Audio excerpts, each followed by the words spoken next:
O stockholder capitalism, que envolve a ideia de remuneração do acionista num negócio que é focado em oferecer o melhor produto ou serviço pelo menor preço possível, para tomar o maior mercado possível, para oferecer o maior retorno, né, sobre o capital investido, nós temos hoje uma lógica chamada de stakeholder capitalism, onde a ideia não seria a empresa se preocupar apenas em oferecer o melhor resultado possível para o acionista, mas também a desenvolver 3 tópicos específicos. E aí entra a ideia ESG. O E, que significa, né, meio ambiente, environmental, o S de social e o G de governance. Em outras palavras, as empresas teriam outros mandatos que não apenas a busca pelo lucro. E, na verdade, pela lógica do stakeholder capitalism, o lucro ficaria em último lugar em relação a outros objetivos que essas empresas deveriam buscar. E isso é uma grande revolução, né, na ideia do capitalismo, porque desde o Adam Smith, a ideia é que, através da mão invisível do mercado e dos interesses a princípio egoísticos, né, dos atores, você conseguiria produzir o bem para a sociedade, já que na interação entre essas empresas, entre esses entes, entre os consumidores, né, entre os empreendedores, você teria a produção de riqueza e da solução para toda a sociedade.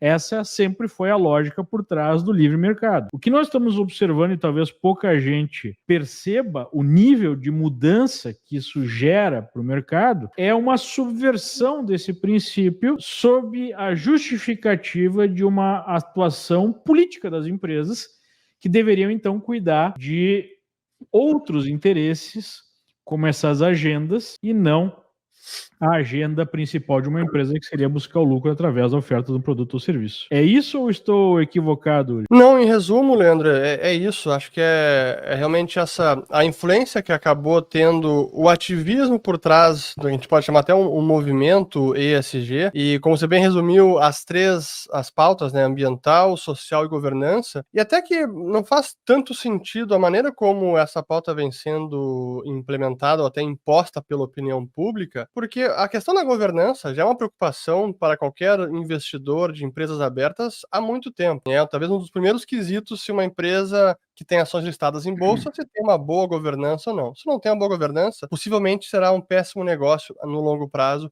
para os acionistas. Então, esse nem precisaria estar aí.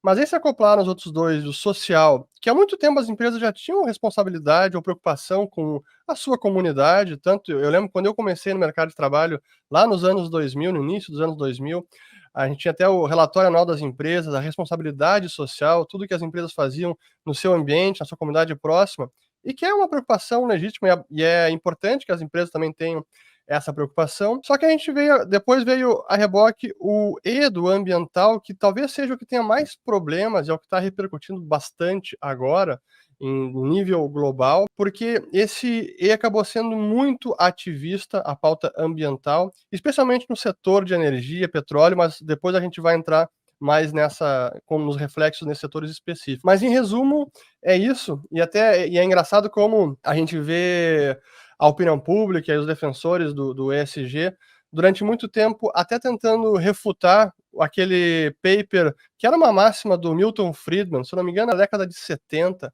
onde ele dizia que a primeira responsabilidade social da empresa era ter lucro. E ele tinha razão. Algumas pessoas disseram, não, agora não temos mais, o Milton Friedman ficou ultrapassado, agora é stakeholder capitalism. Não é verdade. Primeiro vem o lucro, porque é isso que sustenta a empresa. Sem lucro, sem ter rentabilidade, a empresa não existe, não para de pé, e aí nenhuma outra pauta será possível, porque não há como financiá-la. Então, sim, começa, querendo ou não, é pelo lucro, infelizmente, ou felizmente, é assim que funciona a economia, né? Mas para mim chama a atenção o seguinte, é óbvio que você vai ter algum interesse social envolvido na atividade da empresa, porque numa situação de livre mercado, os próprios clientes, a própria sociedade vai exigir da empresa uma série de coisas, né? Por exemplo, numa comunidade, se chegar uma empresa e despejar lá, sei lá, lixo radioativo num rio e prejudicar toda essa comunidade, é óbvio que isso não vai ser bom para a empresa, não vai ser bom para a comunidade, e isso vai gerar uma reação natural da sociedade. A sociedade pode exigir certos produtos que vão, sei lá, vão dar importância para certos valores que as pessoas comunguem, né? Sim. Agora, me parece que essa agenda específica, ela não vem de baixo para cima, num primeiro momento. Ela vem de cima para baixo. Sim. Ou seja, quem trouxe essa ideia de stakeholder capitalism e fez essa ideia prosperar foi o pessoal do Fórum Econômico Mundial, né? Klaus Schwab, numa teoria, então, que as empresas deveriam ter uma posição política e não só uma posição econômica. E, mais do que isso, há uma subversão do que seria exatamente social, né? Porque o social acaba indo para temas que envolvem assuntos questionáveis, a questão sexual, a questão de racismo, a questão de igualdade em termos de renda, que são coisas que fogem muito da ideia do social num primeiro momento, né? Quando surgiu, como você falou lá na década de 90, essa consciência de que a empresa não é um ente solto, né, no mercado que tem relações com seus empregados, tem relação com a comunidade que está envolvida, tem relação com o próprio governo. Mas, em última análise, não podemos esquecer que as empresas, elas precisam seguir leis, né, desde sempre. Claro. Talvez lá não no começo da Revolução Industrial, onde era uma coisa mais caótica e, obviamente, existiam abusos, né? Sei lá, trabalhos aí por horas a fio, pessoas sem poder descansar, eram de alguma forma abusadas, né? E mesmo assim elas saíam do campo para ir para a cidade porque era melhor do que a alternativa. Exatamente. Mas enfim, ao longo da evolução do capitalismo, ficou evidente que a política domina a economia no sentido que a política define as regras de como as coisas vão operar, como as empresas vão operar, né? Como o mercado vai operar no final das contas, depende das leis que são definidas pela política. Então, de uma certa forma, eu vejo uma subversão desse processo, não só econômico, mas também desse processo político. E o grande medo que eu tenho é que você acaba produzindo uma concentração gigantesca de poder. Porque essa divisão entre economia e política, ela não é só por um motivo que o Estado, por exemplo, não é eficiente para gerir empresas e tudo mais. É uma questão de liberdade, de democracia. Você precisa ter uma divisão de poder e o mercado livre acaba gerando isso, não te parece? Sim, eu concordo, e até é a própria, não é nem a perversão da palavra capitalismo, mas é o entendimento que já vem desde sempre de quem é mais com viés esquerdista ou socialista, que tem o entendimento de que capitalismo não pensa no social e que não traz bons resultados para a sociedade, para os mais pobres e para os trabalhadores.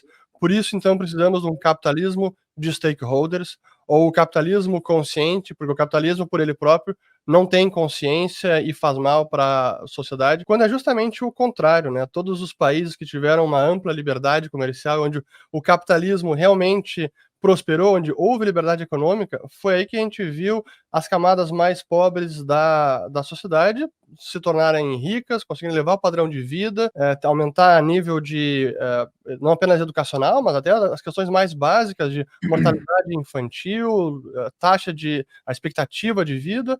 Isso é graças ao capitalismo, ao progresso econômico. Até eu confesso que eu fico incomodado quando eu vejo justamente ao capitalismo consciente. Stakeholders capitalism.